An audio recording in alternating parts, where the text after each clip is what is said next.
have two wonderful speakers who have been able to join us this morning, and they're going to be able to give us some perspective on what is going on in Africa right now, and what is going on and what is most relevant for the continent. And so, I'm very pleased to introduce our two speakers. We have Ibrahim, Anoba, and Aimable. And they have some remarks prepared for you. And so, as we wait for Franklin to join us, I am going to ask that we begin the program. And so, Ibrahim, would you like to begin? Editor of AfricanLiberty.org. Today, my presentation is going to be about what I call the Afrocentric narrative on freedom, and what are the lessons from the Clinking Africans from 1600 to 1799 CE. This is, of course, a very deep conversation, but because of the time constraint, I'm going to limit it to a 10-minute presentation, basically. So why the case for an African thought on freedom, versus, say, the European or the American thought on freedom?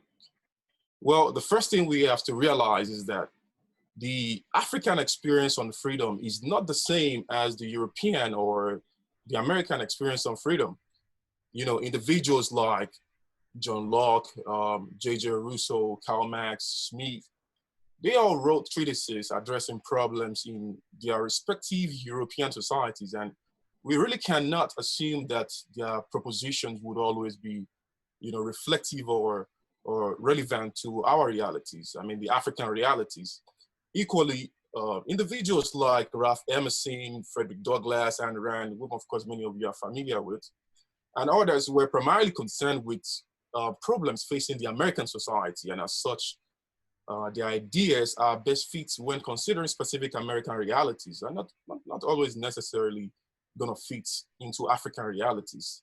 And certain experiences like the repression of fundamental rights under powerful and extreme monarchies may be sort of a universal factor that has influenced the way Africans and Europeans and Americans have thought about freedom, basically, and the role of the individual and the state into society. But peculiar experiences like, say, the Arab and European colonization of Africa, of which the latter, of course, is perhaps the greatest robbery of wealth ever perpetrated in human history. The transatlantic slave trade, which saw the kidnapping of more than 12.5 million Africans, mostly from the coast of Guinea or West Africa to Europe and Americas, wherein, African labor were used to build Western economies, are specific episodes in African history that, would make an African argument for freedom radically different from, say, an European and American argument for freedom. And it certainly should be the case. And as much as, the ideas of Locke, Bastiat, and Hobbes and Smith are beautiful and fascinating, they may seem to help us make a sense of some of our realities, our predicaments in Africa, our day-to-day problems. But they cannot help us solve them. And there are equally African philosophical arguments for freedom that we should consider exploring, perhaps hand in hand with the classical liberals. And many of these African ideas emerged in continental Africa and among the African diaspora in the late 1600s through the 1700s. So what constitutes this so-called African thought on freedom? Well, these are personal, sometimes philosophical reflections on the conditions of regular Africans that are documented in written form, mostly in the English language, usually in the form of narrative treatises, and I basically divide them into threefold. This emergence, occurred in threefolds. First is, the group I call the Clinking African in continental Africa. And these are individuals that were writing under powerful and sometimes oppressive monarchies and against foreign domination, just around the same time that Smith and Locke and Hobbes were producing their treatises. And they all seem to share similar political conditions that sort of influence their writing. And key among such individuals are, Ahmed Baba al-Timbuktu. Well, these individuals are more than a dozen that I've identified in my upcoming book, Freedom and the African Experience, but I'm just going to mention three on the continent of Africa. First is Ahmed Baba. Of course, it's Alhajan Baba from Mali. And he propagated the idea of why must Africans be subjected to domination because of their blackness. And you have Zera Yakub, whom of course is an Ethiopian, and wrote about the idea of why reasoning must supersede religion. Ethiopia is one of the most religious states in the whole of human history.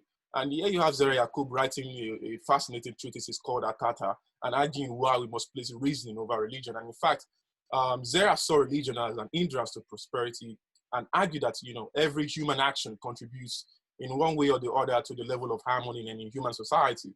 And lastly, on the African continent, you have Abdurrahman al-Jabati, who wrote about the right for a less powerful state to exist and be sovereign, and not to be, oppressed by a more powerful state. And of course, in his book, he wrote a treatise in Arabic, but it roughly translates to something like the history of the French occupation of Egypt.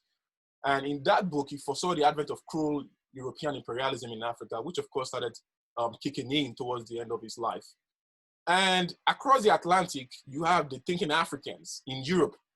And many of you might have, seen some of my tweet about this figure. These are quite remarkable Africans that, were thinking in European, universities and in European societies. First of all, you have Anton William, and this is perhaps the first African professor in Europe. He has many degrees in philosophy, law, you name it. And he was a professor of philosophy at the University of Halle. And here you have Anton William writing about, why we must face up against the church, the church establishment in Germany and Europe, and why one African must always be subject to European aspiration. Why must African be always be subject to European aspirations? As a matter of fact, Africans also have their own aspirations. Then you have Olaudah Equiano, who of course was born in what you can regard today as the city of Benin in Nigeria in 1745. And he wrote in his narrative about why religion must be distant from policymaking. And he gave a picture of an individualist African society. I would say Olaudah's narrative, the remarkable narrative of Olaudah Equiano, as the title goes, is perhaps the most well-written piece of philosophy and anthropology and history combined in one text by an African. Then you have the Ghanaian, Kwabena, Otuba Kugurano, very, very radical, perhaps the George Aite of the time.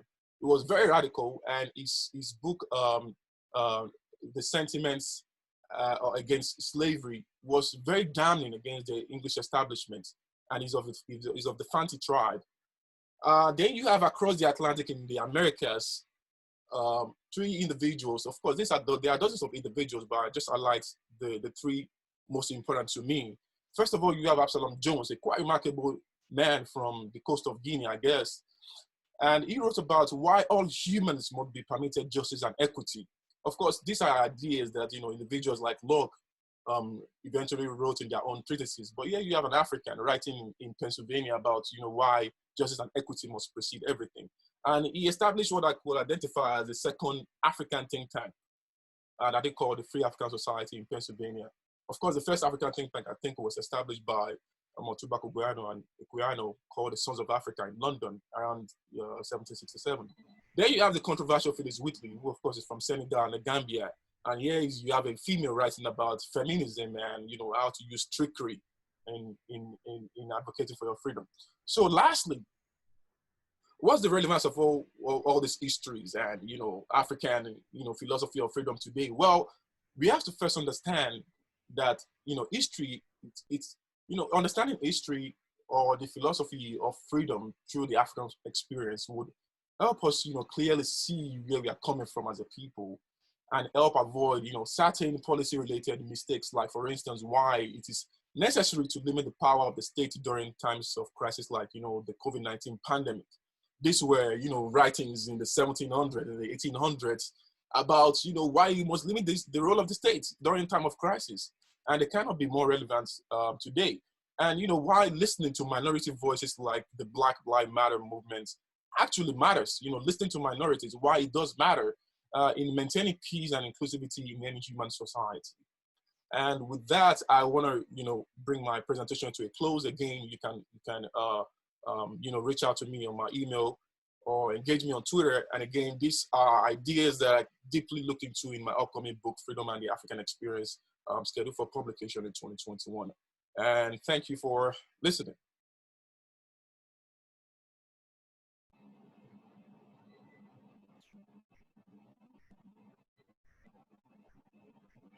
Hello.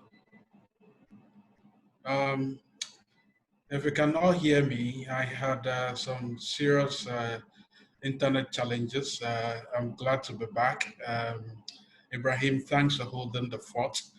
Let me start off by greeting everybody again. I'd like to join Atlas staff and all our colleagues at IMANI to welcoming you to this special virtual forum. I think that it's important to hear from thinkers across the continent, and indeed with our allies in the States and across the world, we can then begin to unleash our ideas in trying to solve or create a continent that would pursue freedom, peace, and prosperity in these uncertain times. As you've already heard Ibrahim anyway, and so I probably wouldn't have to introduce him again, but you'll also be hearing from Aimable, who runs a think tank in the Great Lakes region. He'll be telling us the current life and the economy post the loss of their president. The president was a maverick, but I think Burundians lost him to COVID, even though Aimable thinks otherwise. Kofi, who happens to be my senior vice president at IMANI, would also be joining us. I've been trying to get hold of him. I just did, and so he'll be joining us shortly. I'll be hoping that Kofi will tell us what we must do policy-wise to confront the ills of the growing state and our state interventionism in this COVID era. Ghana's government recently passed executive instruments that have given some state institutions the illegitimate authority to invade our telephonic privacy. But let me share my brief views on what I think we must do. As you all realize, a good number of African countries were doing quite well before COVID set in. I can relate the story of Ghana, which was going to grow at almost 7.2% GDP, but has been wiped off, almost 5%, 5% has been wiped off that projection. And that is quite depressing to hear. But across the continent, we have actually learned of official creditors who have mobilized close to $57 billion of the continent. And the IMF and the World Bank have each contributed $18 billion apiece. But there's also data that shows that the private creditors are also supporting the continent this year. And already they've pledged almost $13 billion. Well, as I keep saying, this is an important start, but the continent needs an estimated $114 billion in 2020 alone in order to fight COVID-19, which means that there'll be a significant gap of about 44 billion US dollars. There is very hard evidence that most African countries will be saddled with debt, and even though some multilateral institutions have offered debt relief, it appears that these debt relief packages will be crucial to rebalancing the economy that have been so ravaged. But aside postponing our funeral, as we'll still have to pay debt in the future, it appears we could do a number of things to lessen the pain and create some pathways to keeping our heads above water. I think that we could start with being careful in managing our expenditures and national budgets. COVID-19, as I said, is spreading faster on the continent. When it struck, the first 90 days, we attracted 100,000 cases, but the last 100,000 cases have been attracted in just 18 days. Now, COVID has also meant that there's a lot of fiscal room that has been created in the national budget of these countries, or most African countries, which means that certain expenditure items like the recreation, tourism, travel, conferencing, sports, school feeding programs, and even some form of infrastructure are at a standstill. IMANI has been scanning the 2020 budget of Ghana and quite a number of other African countries, Kenya, Nigeria, Cameroon, and Senegal. And I can say that conservatively, we estimate that if some of the COVID-related, COVID-related expenditure, which are now standstill, were to be taken into consideration, Ghana conservatively should be bagging almost $595 million. South Africa, conservatively $1 billion. Kenya, $974 million. Nigeria, $444 million. Cameroon, $476 million. Senegal, $174 million. Now, these are all going to be delayed expenditures. And so what it means is that there's a lot of fiscal room that has been created that should complement what we are receiving from international financial institutions and donors, and which I suspect will put us back on the path of recovery and economic flourishing. What am I saying? Essentially, African countries must be mindful of the opportunity cost of COVID in this regard.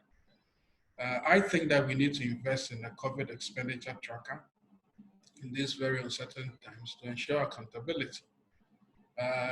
We have started the process of monitoring budgets in this COVID era in a number of countries, and we are hoping that with Atlas and other think tanks, I'm sure who are listening, think tank leaders who are listening to this conversation would be useful allies in helping us getting value for money and helping to do development differently. But again, I think we must avoid the treacherous path of limiting free trade, because there have been many house of statism and internal, some sort of inward-looking approaches that are being adopted by most African countries. I suspect beyond Africa, we keep hearing these conversations as well. Now, we all know that trade liberalization has long been held to hold the keys of unlocking prosperity and economic growth around the world. Sub-regional trade and migratory assurance organizations on the continent, such as ECOWAS, there are a number of these regional bodies in other parts of Africa. But ECOWAS is the one that we deal with in West Africa. All of these have tried to actualize their objectives through various protocols, which ultimately would underscore the importance of free trade, increasing prosperity of consumers through access to better quality product, goods and services at competitive prices. Now, but we in Ghana, even though we are signatory to several of these bilateral and regional trade agreements, we have passed and implemented laws and policies that appear to be at variance with some aspects of these free trade protocols. We, for instance, have set very high entry barriers for foreigners wanting to engage in a retail trade. Well, there may be genuine reasons or concerns to opening borders to our neighbors, but how do we just ensure that local and international trade rules are complementary? You know, as Ghana hosts the Secretariat of the New Africa Continental Free Trade Area Pact, which is a misnomer because we are hosting the Secretariat of the largest trading body on the continent, or if not the second in the world, but we are also busily erecting barriers. We still believe that there are opportunities for us to review our domestic trade laws to align with regional agreements. Now, all this will be creating the continent of free trade, freedom, and prosperity.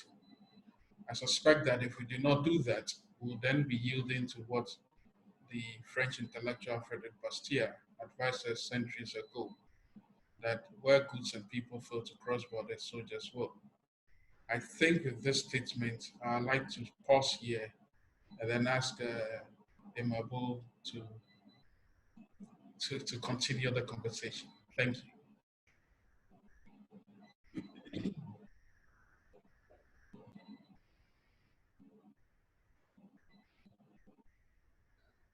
Hi, everyone. Thank you so much for the invitation. So my name is Manirakiza. I work with Center for Development and Enterprises Kitlex. It's a local think tank based in Burundi, but also the CD is also implanted in Rwanda and DRC Congo. So I'm here to talk about the topic of today, creating a continent of freedom, peace, and prosperity. As a civil organization here in Burundi, we have a small party to contribute for creating this continent of freedom, peace, and prosperity. So our organization have a mission, and this mission help us to contribute to achieve, to try to achieve the small contribution for continent freedom. So our mission is to try to reduce different barriers to prosperity and opportunity. And to try to do that, we have a local solution, local strategy to achieve these philosophy of social change. So next slide, Cam.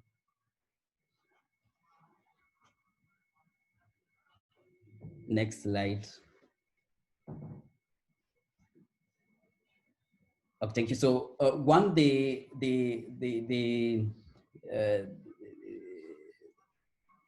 the first. So one the first program we have in Burundi to try to promote local solution which can give which can create freedom for all people here. We have a campaign called Birashobok is local language, which means it is possible. What does means that, or why is very important for this important program here in Burundi to create freedom? Birashoboka Science 2018 tried to propose local solution for people who try to survive in this country. So this time, this 2020, our this campaign have tried to looking to different taxes accessed by government, local government. So remember, most of the people who try to to to to research solution for their family to live better here in Burundi meet different barriers like taxes, like harassment from police. But in this time, the CD team have looked to create a solution for small business, for small and medium entrepreneurs who start a new business in Burundi to reduce different taxes they look. So actually in Burundi, there are different taxes for small entrepreneurs, like taxes on livestock, taxes on the sale of stock, the slow taxes, the property in taxes. So it means there are a lot of 10 taxes accessed by government, local government, local authority administration here in Burundi to continue to work or to create and to maintain your business here in Burundi. So the Bidashaba campaign have launched a new strategy to look to this issue so that small people can try to continue to survive here in Burundi through a better solution. So we've launched a small name called it Duteziri. It means please reduce taxes. So we have talked about different taxes, but now small and medium entrepreneurs can start and pay 2 or 3 taxes. But before it was 10 or 3 taxes. That is the way we try to create dignity for more people here in Burundi. So the first slide, camera.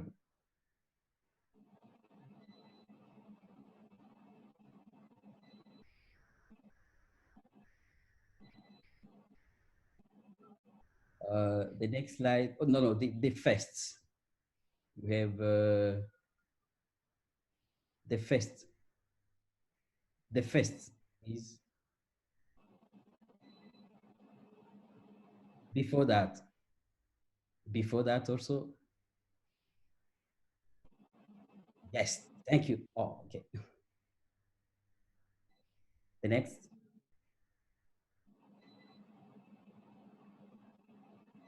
Next slide, please.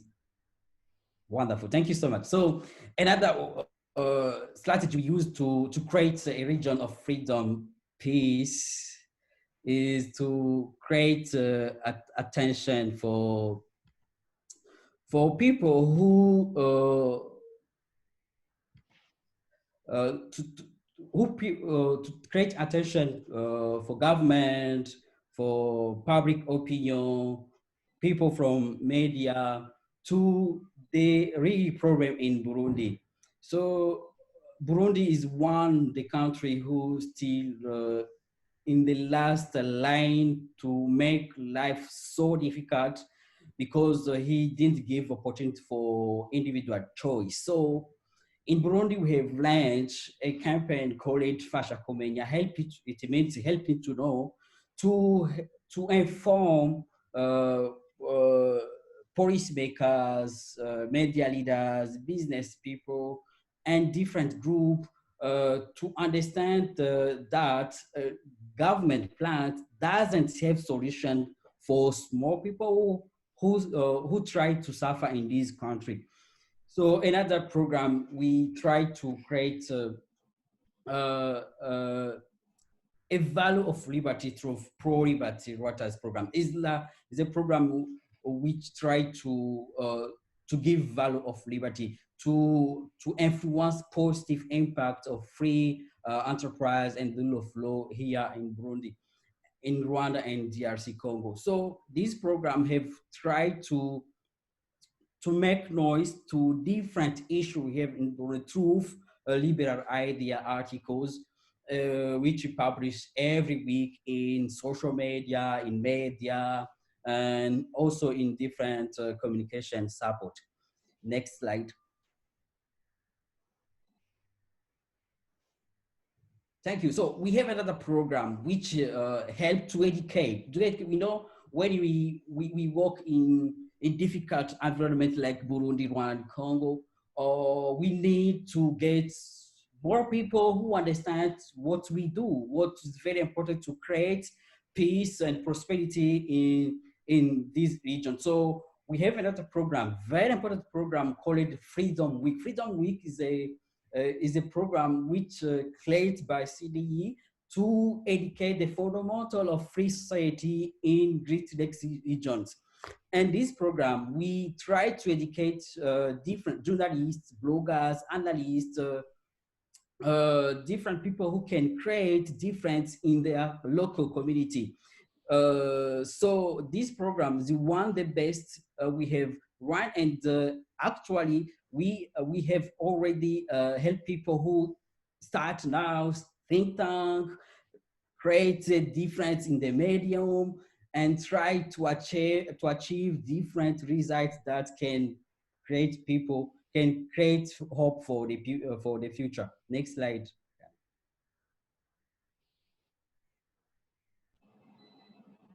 Next.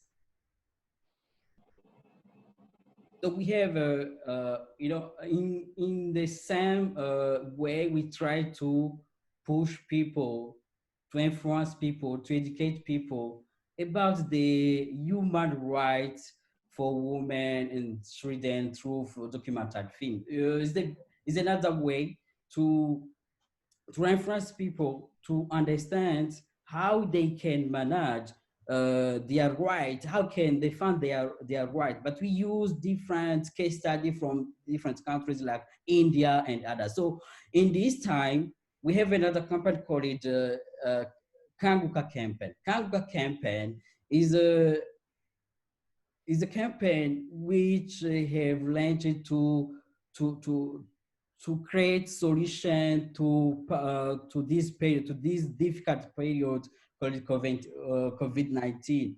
Kanguka campaign, next slide. Kanguka campaign look to solution to different restrictions made by government. You know, actually, through this COVID-19, most of the government tried to keep their power to the people. So our job as a local organization is to look local solution which can help people to stand for their rights. And this campaign tried to protect incomes, business, jobs, and any individual who's faced by different restrictions from government. And we look also for the best public policy in long time. It means most of the, for example, in Burundi, we haven't a long-term public policy here in Burundi. So our job is to look small solution who can just protect income, but also heal for people who face in this difficult situation. Next slide.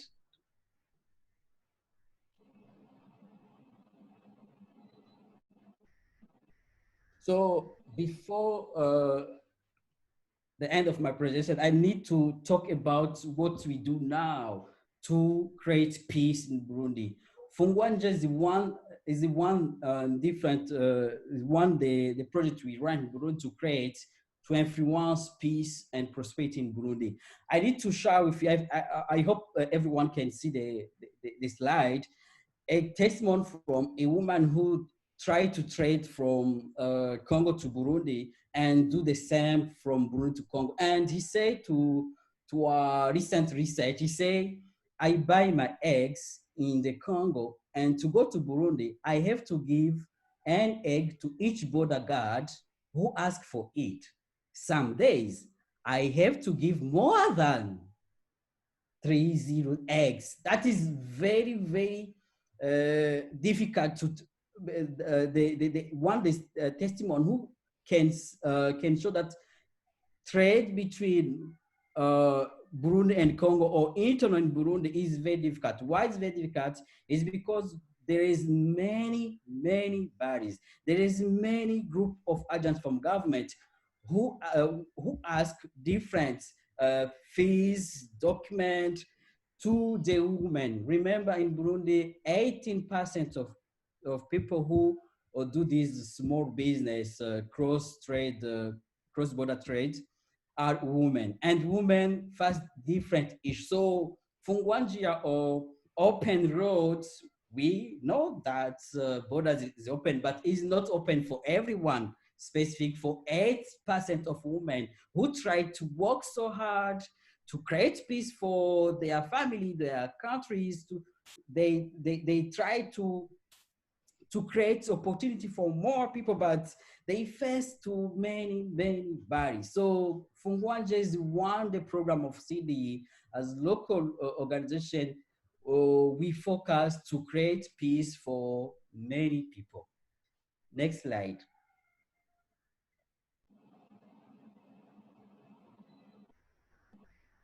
So the next slides. So what we do, we look to make sure we have strong institution. All that we do, all that barriers that we have now is because we have institutions who make difficult life here in region, especially in Burundi. So what we do as local organization is looking to local solution which can create peace, we can create freedom, we can create prosperity for everyone in this country. So in this situation, CDE is one the organization try to propose small thing that can help people who try to create opportunity for everyone. Thank you so much. Thank you very much, Aimable. That was an interesting conversation you had with us. I feel a bit sorry because I didn't hear all of Ibrahim's presentation, but I can see from the comments that have come that it was a very touching one. And I think that there have been quite a number of comments suggesting that Ibrahim should share his slides with everyone. I'm sure we'll do that through Atlas. But Ibrahim, there's a question for you here from Majistan. I think Majistan is the president of Libra Africa Chad. He thanks you for your brilliant presentation, and he would like to know more about the core values that structure this African freedom thought, and what the difference is with the European thought on freedom. Please note that question. I think there's a second one. I think it's more of a comment, but it is from Freeman. As the new reality dawns upon us in Africa, it's time we fully embrace online platforms to promote the touch of liberty, to continue bringing light free market beyond its current spheres. Thank you very much, Freeman. I think Chelsea posted a couple of minutes ago that this is the largest online conversation we've ever had since we started the regional liberty forums, especially with Africa. Maybe we should just leave it this way and never meet again in person. I see we have close to 200 persons, which is awesome. So we've done well. But before I ask Ibrahim to answer some of the questions that are coming through, Aimable, you should also take note of this question I have for you. I mean, you've presented wonderfully the challenges your country faces when it comes to entrepreneurship. What exactly are you doing in order to influence policy direction that will change the fortunes of these otherwise striving entrepreneurs? Are you, for instance, suggesting that the Burundi looks up the various economic indices, and where it has not been, where it is underperforming, it will virtually do well. Are you doing something of that nature? Because politicians do not like to be shamed at all. And I think once we have opportunity to showcase or show them rankings of this nature, especially those that are related to economics and governance, they tend to sit up. So please be thinking about that. But let me turn to Ibrahim now for him to answer. I'm going to Ibrahim because unfortunately Kofi is not able to join us. He's just had an incident, it's a hospital incident, and so he can't join us at all. So we'll have a lot of time to discuss, at least the next 15 minutes. So Ibrahim, over to you. The first question coming from Majistan, which suggests that they'd like to know more about the core values that have structured this African freedom thought and what the difference is from the European thought of freedom. Brilliant. Thanks for that, Franklin, and thanks for the question, brother. So the first thing I want to underscore here is that the idea of separating an African thought on freedom from the European or the American thought on freedom is not to take away the beauty in the classical liberal thoughts, not to take away the beauty in the ideas of Locke, Hobbes, Smith, and the other guys, but to shed more light on the fact that Africans were also developing. Can you hear me? Yes, Ibrahim. Yes, we can hear you. Yes, Great.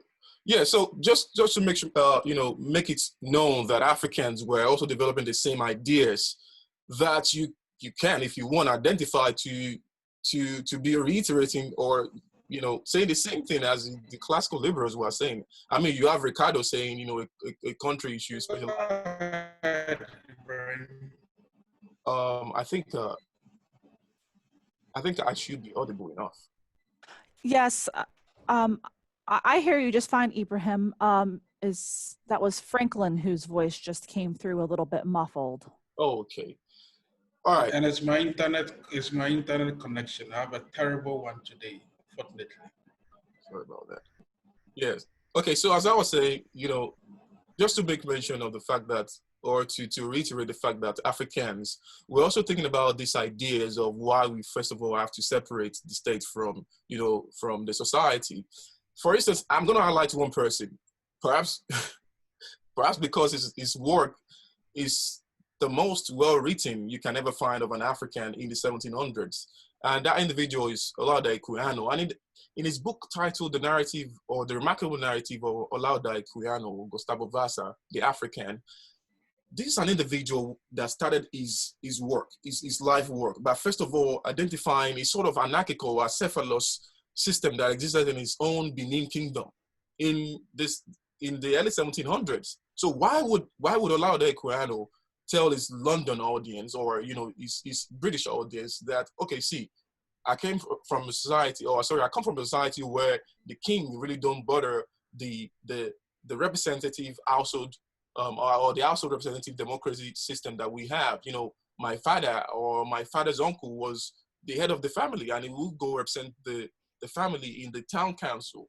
And it was the town council that was deciding how things go in the society. If somebody steal another man's maize or goat, this is how it's going to be punished. So why do you think an individual like that will present that case first of all before going to why the slave system or the subjugation of the Africanness in Europe was bad? Why would he reiterate that fact of anarchism in his own society? Well, it's because that must have been their pure lifestyle.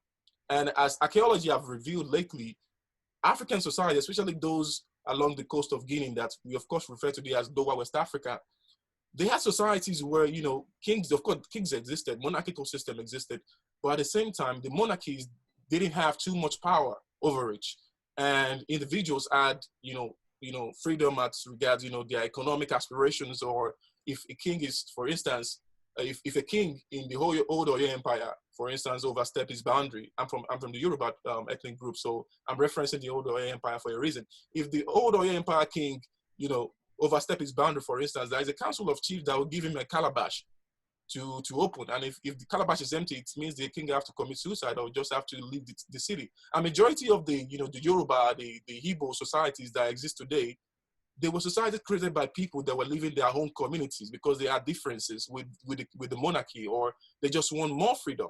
So these were African ideas that maybe the pre-1600s were not written because, of course, Africans didn't have too much of documentation when it comes to writing down ideas. Besides Sudan and Ethiopia, when it comes to sub-Sahel region, a lot of this ethnic group didn't have written documents about their ideas. So you have their people kidnapped from their shores, taken to Europe or taken to America, and they were learning the English language from their masters. And they figured out they could use the English language to put down their own ideas. Okay, this is what our system used to be, or this is what freedom used to be. And I think that's what the basic, that could be the basic difference between the African idea of freedom and the European idea of freedom.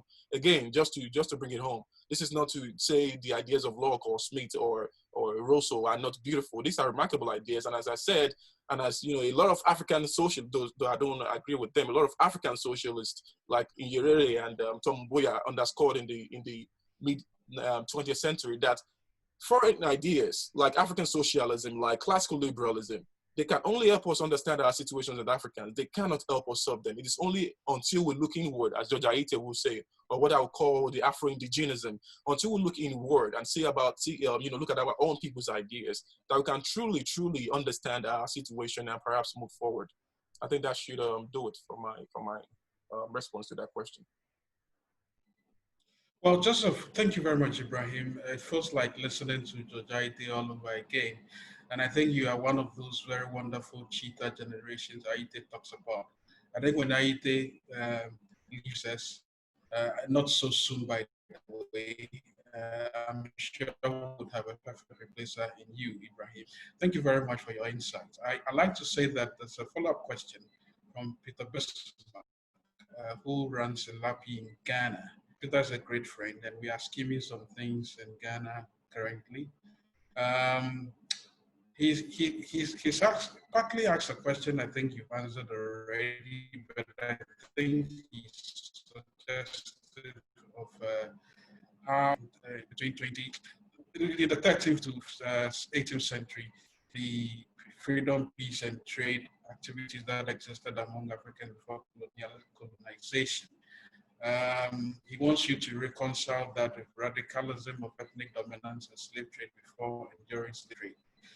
I think you've managed to answer some part of that question, but if you could expatiate a bit, that would be useful.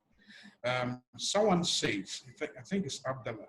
Abdullah asks a question. If he starts off by congratulating you for your great presentation, and then he asks, how could we engage the leaders more of fighting mode for freedom to engaging freedom movements?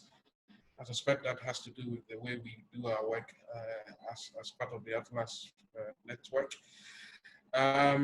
But think about that, and if you could just speak to it just in the next 1 minute or so, so that I'll have Aimable answers these questions as well. Thank you.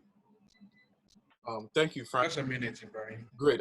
I think the first question is around the line of trading in Africa and how that relates to slavery or something around that line.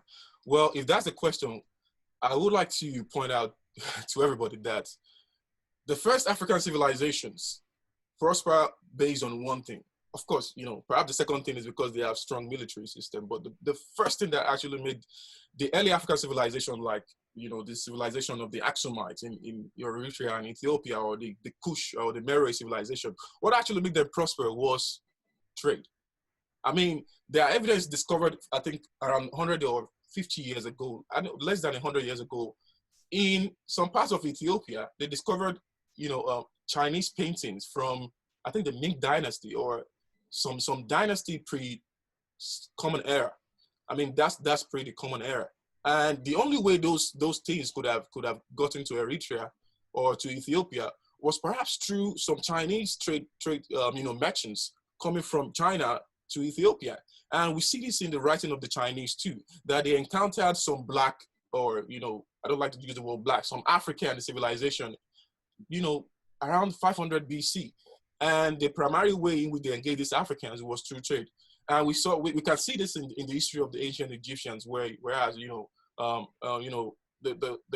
some of the most successful or the most important Egyptian pharaohs were those that actually initiated trade expedition across the Mediterranean Sea.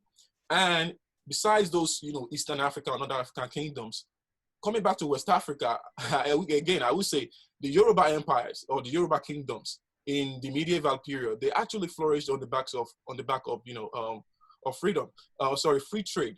And you look at the most well-known rebellion in the history of West African history, and you see that this rebellion are in many ways integrated to people protesting why they should not pay higher taxes, why they should engage in free trade, why they should be able to engage with the neighboring kingdoms, not because they actually want to marry the neighboring kingdom, but because they want to trade their goats and chickens with the neighboring kingdoms. So there are a lot of examples in African history that are buried, waiting for people to discover them, that usually will point in the line of what Smith and Rousseau and Locke have written about. So I'm not again saying that the ideas of Smith and Rousseau do not tell us about free trade, but they kind of help us make a sense of how free trade work.